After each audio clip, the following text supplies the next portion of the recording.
오늘 본문의 말씀을 가지고 에베소 장로들을 향한 고별 설교 세 번째 설교 말씀 전하도록 하겠습니다. 우리 옆에 계신 분들에게 오늘 이렇게 좀 인사했으면 좋겠는데요. 담대하게 복음을 증거합시다. 담대하게 복음을 증거합시다. 여러분 정말 담대하게 예수 그리스도의 복음을 증거하며 살아갈 수 있는 저와 여러분들이 다 되시길 주님의 이름으로 간절히 축원합니다. 어느덧 6월이 시작됐습니다. 시간이 참 빠르게 흘러감을 계속 느끼고 있는데요.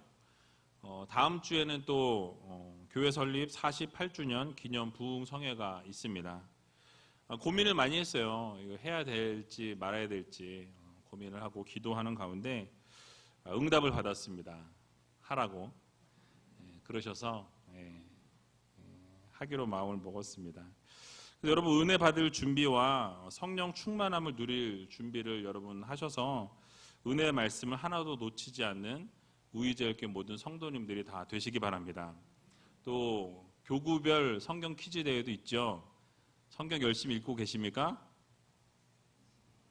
지금 눈을 마주치는데 약간 고개를 돌리시는 분들은 약간 찔리시는 분이신 것 같은데 열심히 읽으세요. 성경 읽어서 나쁠 거 없습니다. 그래서 여러분 열심히 읽으시고 어떻게 나올지 문제가 교구장님들한테 슬쩍 물어보세요.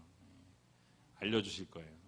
어떻게 나올 거다. 뭐 이제 이렇게 유형을 잘 알면 유형을 파악하고 성경을 읽고 기억하면은 많은 도움이 될 것 같습니다.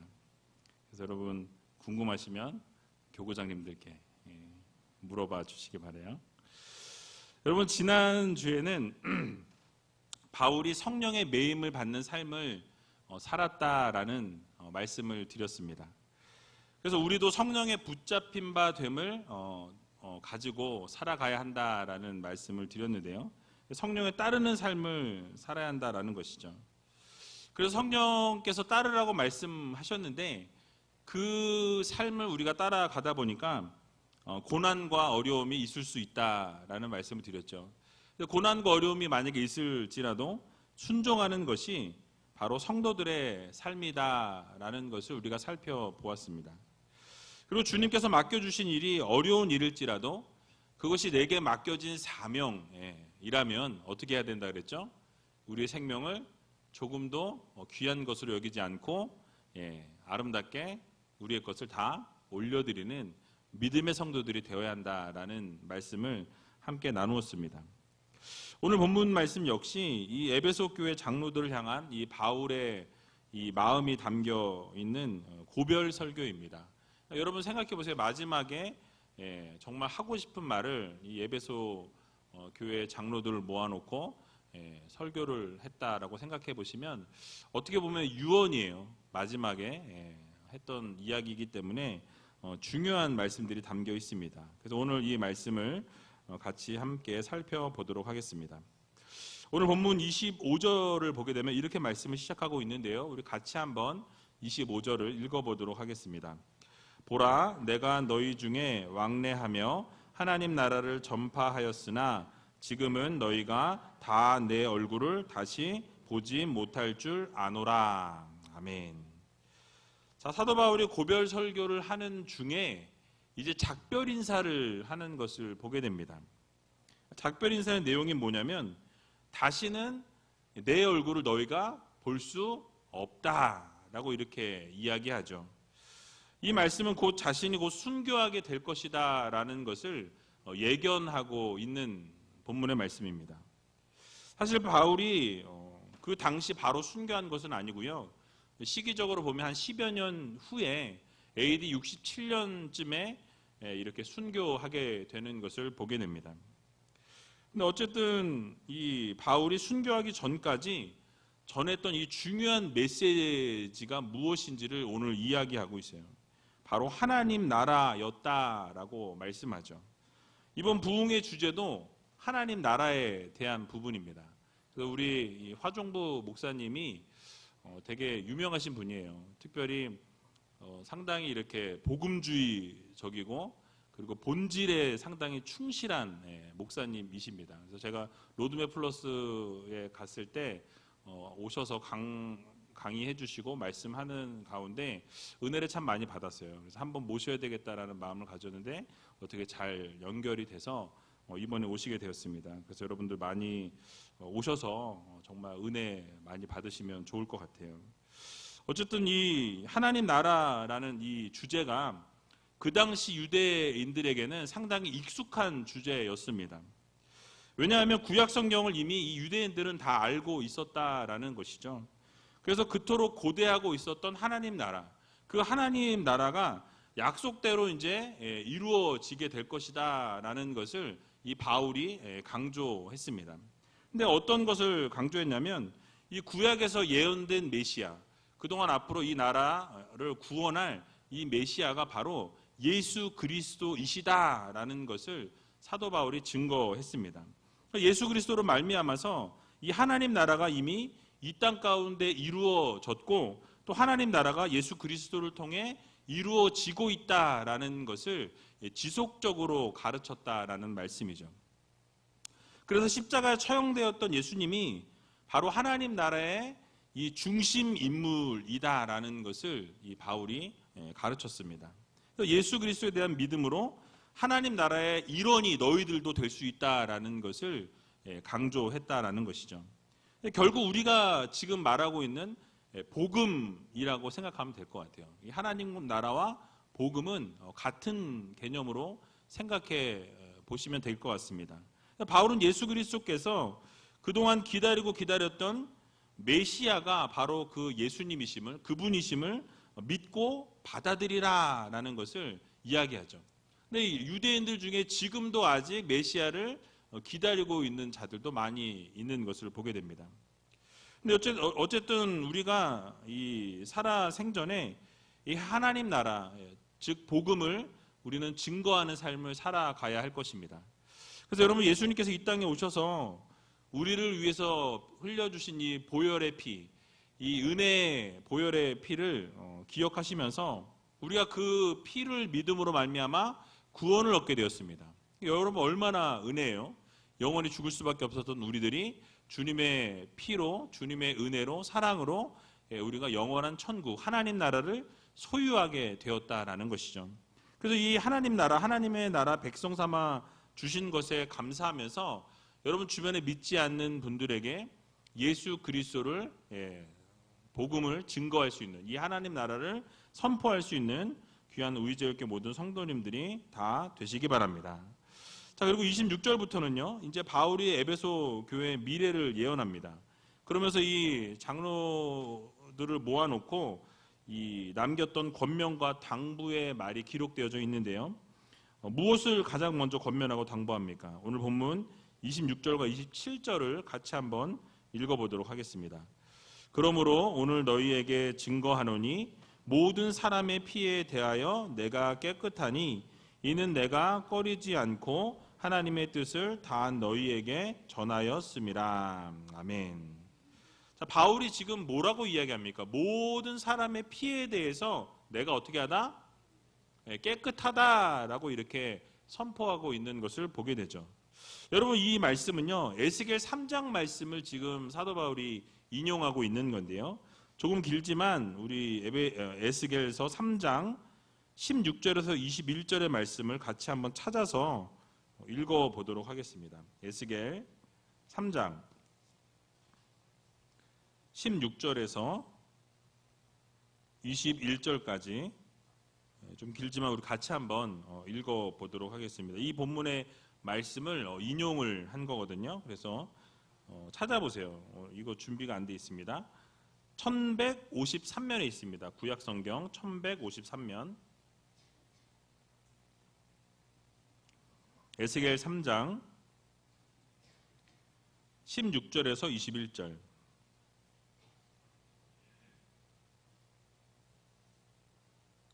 같이 한 목소리로 읽어보도록 하겠습니다. 에스겔 3장 16절에서 21절입니다. 7일 후에 여호와의 말씀이 내게 임하여 가라사대 인자야 내가 너를 이스라엘 족속의 파수꾼으로 세웠으니 너는 내 입의 말을 듣고 나를 대신하여 그들을 깨우치라. 가령 내가 악인에게 말하기를 너는 꼭 죽으리라 할 때에 내가 깨우치지 아니하거나 말로 악인에게 일러서 그 악한 길을 떠나 생명을 구원케 하지 아니하면 그 악인은 그 죄악 중에서 죽으려니와 내가 그 핏값을 내 손에서 찾을 것이고 내가 악인을 깨우치되 그가 그 악한 마음과 악한 행위에서 돌이키지 아니하면 그는 그 죄악 중에서 죽으려니와 너는 내 생명을 보존하리라. 또 의인이 그 의에서 돌이켜 악을 행할 때에는 이미 행한 그 의는 기억할 바 아니라 내가 그 앞에 거치는 것을 두면 그가 죽을지니 이는 내가 그를 깨우치지 않음이라. 그가 그 죄 중에서 죽으려니와 그 핏값은 내가 내 손에서 찾으리라. 그러나 내가 그 의인을 깨우쳐 범죄치 않게 하므로 그가 범죄치 아니하면 정령 살리니 이는 깨우침을 받으며 너는 내 영혼을 보존하리라. 아멘. 여러분 길게 읽었지만은 말씀을 이렇게 정리해 보면 이런 말씀입니다. 그러니까 하나님께서 선지자 에스겔을 세우시면서 이 파수꾼으로 내가 너를 세우겠다라고 이렇게 말씀을 하고 있는 것을 보게 되죠. 그러면서 하나님의 메시지를 이 이스라엘 백성들에게 전하라라고 명령하십니다. 그러면서 그들에게 뭘 전하라고 하시냐면은 하나님의 말씀은 복음을 증거할 때 그들의 백성들이 죄를 깨우치고 그들이 돌이키게 되면 회개하게 되면 하나님께서 기뻐하시겠다라는 거죠. 회개하도록 명령하십니다. 근데 만약 이스라엘 백성들이 이 에스겔 선지자의 이 복음을 듣고 이 명령하는 것을 듣고도 만약에 회개하지 않는다면 그들이 만약에 그래서 죄악 가운데서 죽게 된다면 에스겔은 무죄하다라는 거예요. 이미 복음을 증거하라는 명령을 듣고 그 명령대로 선포하고 전했기 때문에 이 에스겔에게는 책임을 묻지 않겠다라는 하나님의 말씀이에요. 그런데 에스겔이 두려워서 반대로 복음을 증거하라고 회개하라고 돌이키라고 명령하시고 말씀하셨는데도 불구하고 만약에 에스겔이 두려워서 하나님의 말씀대로 전하지 못하고 파수꾼의 사역들을 감당하지 못하게 되면 그 가운데서 백성들이 그래서 그 말씀을 듣지 못하고 죄 가운데서 만약에 죽게 되었을 경우에는 그때는 어떻게 하시겠다라는 거예요? 바로 에스겔에게 그 죄값에 대해서 물으시겠다라는 거예요. 그래서 그 죄값 가운데 그 책임을 에스겔에게 반드시 하나님께서 물으시겠다라는 이 말씀을 하고 있는 것입니다. 이렇게 에스겔에게 말씀하신 것과 동일하게 사도 바울에게서도 이 파수꾼의 역할에 대해서 감당할 것을 말씀하고 계신다라는 것이죠. 그러니까 바울은요 에베소 이 교회에서 3년 동안 정말 쉼이 없이 눈물로 기도하고 복음을 전했다라는 것이죠. 최선을 다해서 하나님의 말씀을 증거하고 복음을 날마다 선포했다라는 거예요. 자신이 복음을 전했고 열심히 최선을 다했기 때문에 그것을 듣고도 영접하지 않은 사람들이 있을 때에 그 심판에 대해서 자신은 뭐하다라는 거예요? 죄가 없다라는 거예요. 나는 지금 자유하다라는 것을 사도 바울이 선포하고 있는 것입니다. 그러니까 자신의 책임이 더 이상 아니라는 거예요. 왜요? 내가 복음을 정말 최선을 다해서 증거했고 하나님에 대해서 내가 정말 죽기까지 충성하면서 복음을 전했기 때문에 그것을 열심히 듣지 않은 자들에게 책임이 있는 거지 나에게는 책임이 없다라는 것을 이야기하고 있는 거예요. 그래서 여러분 열심히 복음을 증거했기 때문에 그 복음을 듣지 않고 심판을 받게 된 그들에 대해서는 뭡니까? 자신이 깨끗하다라는 것을 강조하고 있는 말씀입니다. 이 말을 뒤집어 생각해 보면 그만큼 이 바울은요 열심히 복음을 증거했고 최선을 다해서 자신의 사명을 감당했다라는 것을 지금 이 에베소 장로들에게 선포하고 있는 것입니다. 자, 그러면 여러분 우리들 자신에게 한번 묻는 시간을 가졌으면 좋겠습니다. 우리는 지금 이 시대 오늘날을 살아가면서 이 예수 그리스도의 복음의 증거의 이 사역들을 여러분 어떻게 감당하고 계십니까? 하나님께서는 에스겔이나 사도 바울에게 주셨던 이 사명을 오늘을 살아가는 우리들에게도 동일하게 주셨다라는 것이죠. 그러므로 우리도 역시 복음을 증거하지 않고 나만 열심히 믿는다면, 나만 예수 그리스도의 그 증거하심 안에 있고 하나님 나라 안에 우리만 거하고 있다면 여러분 그 책임에 대해서 여러분들에게 하나님이 물으실 거라는 말씀입니다. 그래서 에베소서 6장 19절에서 20절을 보면요, 또 나를 위하여 구할 것은 내게 말씀을 주사 나로 입을 벌려 복음의 비밀을 담대히 알리게 하옵소서 할 것이니 이 일을 위하여 내가 쇠사슬에 매인 사신이 된 것은 나로 이 일에 당연히 할 말을 담대히 하게 하려 하심이니라 라고 말씀합니다. 또 고린도전서 9장 16절을 보면요, 내가 복음을 전할지라도 자랑할 것이 없음은 내가 부득불 할 일임이라. 만일 복음을 전하지 아니하면 내게 화가 있을 것이미로다 라고 말씀합니다. 그러니까 지금 사도 바울이 동일한 맥락에서 이야기하고 있는 거예요. 내가 복음을 증거하지 않으면 결국 그 책임을 어떻게 한다는 거예요? 하나님께서 누구에게? 나에게 물으실 것이다 라고 이야기하고 있는 것입니다. 여러분, 그러므로 우리 모두는요, 복음을 담대하게 증거해야 합니다. 코로나가 있을지라도 복음을 증거하셔야 돼요. 예수 그리스도의 복음을 날마다 여러분들의 삶으로, 여러분들의 입술로 증거하며 살아갈 수 있는 여러분들이 다 되시기 바랍니다. 때를 얻든지 못 얻든지 열정적으로 최선을 다해서 예수 그리스도를 증거하는 삶을 살아가는 것이 바로 우리의 사명이라는 것이죠. 여러분, 이유가 무엇입니까? 바로 그것이 사명이고, 우리가 복음을 증거하지 않으면 우리에게 뭐가 미쳐요? 화가 미치게 된다라는 거예요. 여러분들이 복음을 증거하지 않아서 여러분 주변에 여러분들의 가족이, 여러분들의 친척이, 여러분들의 사업장에, 여러분들의 직장에, 여러분들의 주변에 있는 이웃에게 복음을 증거하지 않아서 그들이 죄 가운데 빠지게 되고 심판을 받게 되면 그 책임을 누구에게 물으십니까? 저한테요? 우리에게 물으신다는 거예요. 여러분, 이 사실을 기억하시면서 어느 때든지 복음을 증거할 수 있기를 바랍니다. 예수 그리스도의 빛을 발할 수 있는 여러분들이 되셔야 한다는 거예요. 악한 일을 하고 있는 자들에게 악한 일에서부터 떠나라고 우리가 권면할 수 있어야 하고요. 또 의로운 삶을 살아야 한다라고 충고할 수 있는 그런 믿음의 자녀들이 다 되시길 주님의 이름으로 간절히 축원을 드립니다. 또 오늘 본문 28절을 보게 되면요, 이렇게 또 말씀하고 있는데요, 우리 같이 한번 28절 읽어보도록 하겠습니다. 너희는 자기를 위하여 또는 온 양떼를 위하여 삼가라. 성령이 저들 가운데 너희로 감독자를 삼고 하나님이 자기 피로 사신 교회를 치게 하셨느니라. 아멘. 자, 이제 사도 바울이 자신의 사역에 대해서 설교를 하는데요, 이 에베소 장로들에게 권면을 하고 있습니다. 뭘 권면하고 있냐면요, 자신을 위해서 맡겨진 이 양떼를 위해서 삼가라라고 이렇게 말씀하고 있습니다.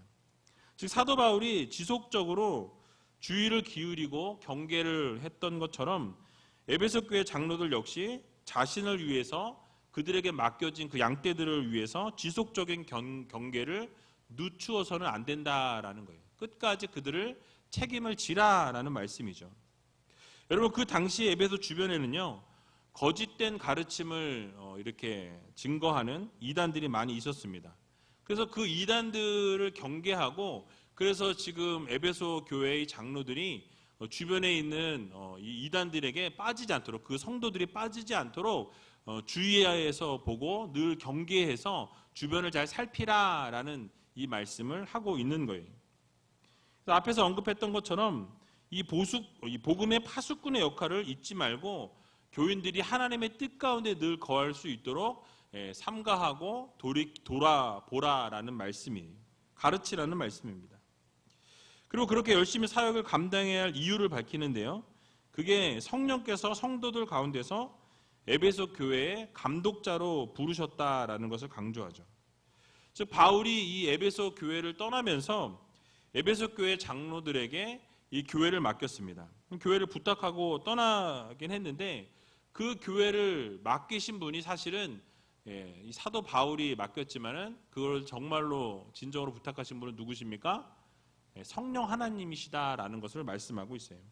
그래서 그들에게 교회를 맡기고 감독자로 부르신 것은 이 사도 바울 자신이 아니라 바로 성령 하나님께서 너희들을 부르셨고 책임자로 감독자로 맡기셨다라고 말씀하는 것이죠. 그래서 에베소 교회 장로들에게 하나님께서 핏값으로 주고 사신 이 교회를 치기 위한 목자로 부르셨음을 말씀하고 있는 것입니다. 여러분, 이 말씀은요, 그 교회가 어떤 한 사람의 소유, 어떤 사람의 소유, 개인적인 사람의 소유가 아니라 하나님의 소유임을 밝히고 있다라는 말씀이에요. 여러분, 세상 사람들은 이 교회가 목사의 소유라고 생각하는 사람들이 생각보다 많이 있더라고요. 그리고 뭐 헌금이 생기면, 헌금이 들어오면 목사가 다 가져가는 줄 알아요. 말도 안 되는 거죠. 근데 교회는 결코 인간의 소유가 될 수 없다라는 사실이에요. 교회는 누구의 소유입니까? 하나님의 소유예요. 교회는 하나님께서 자신의 피로 값주고 사신 하나님의 소유다라는 사실이에요. 그래서 목회자나 중직자들은 오늘 본문에 나온 것처럼 성령이 저들 가운데 너희를 감독자로 삼고 라고 말씀하신 것과 동일하게 분명히 감독자로 세우셨다라는 거예요. 책임을 맡기셨다라는 사실이죠. 즉 하나님께서 당신의 소유인 교회를 잘 관리하도록 세우신 관리자에 불과하다라는 것을 우리는 기억해야 할 것입니다. 그러므로 우리 모두는 잊지 말아야 합니다. 교회의 직분자들이나 교육자들은 이 직분이 다 하나님으로부터 말미암았고 또 교회의 소유주는 오직 하나님이심을 기억하면서 교회를 잘 관리하기 위해서 우리는 힘써야 할 것입니다. 교회의 물건도 내 것처럼 소중하게 여기고 잘 관리해서 하나님께서 핏값을 주고 예수 그리스도의 핏값으로 사신 이 교회를 우리가 잘 세우고 하나님이 기뻐하시는 교회로 아름답게 세워나갈 수 있는, 그래서 그렇게 관리할 수 있는 저와 여러분들이 다 되시길 주님의 이름으로 간절히 축원합니다. 추우신 것 같아요. 그죠? 에어컨을 좀 꺼주셨으면 좋겠네요. 막 기침을 자꾸 하셔가지고. 그리고 마지막으로 오늘 본문 29절에서 30절을 보게 되면요, 이렇게 말씀하죠. 우리 같이 한번 읽어보도록 하겠습니다.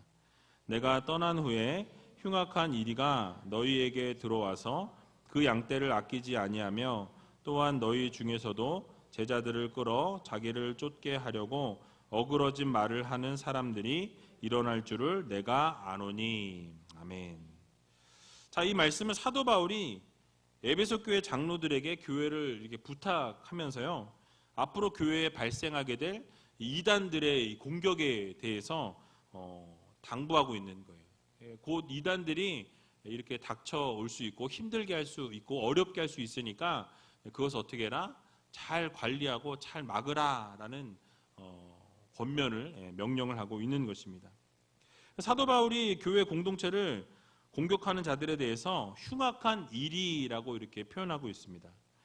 그래서 여러분, 이 교회 성도들을 그들이 흉악한 일이와 같이 교회에 들어와서 그들을 아끼지 않을 것이다, 어렵게 할 것이다, 힘들게 할 것이다 라는 것이죠.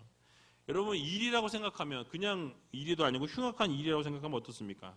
날카로운 이빨로 여린 양을 물어가는, 그래서 결국 죽이게 되는 일이나 늑대를 상상해 보면 어떤 상황이 이 에베소 교회 안에 벌어지게 될지를 우리가 상상해 볼 수 있다라는 사실이에요.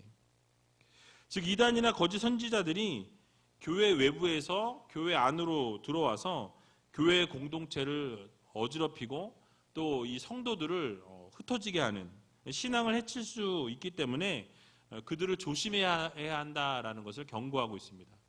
그래서 여러분 아시는 것처럼 신천지 같은 경우도 교회에 들어와서 어떻게 합니까?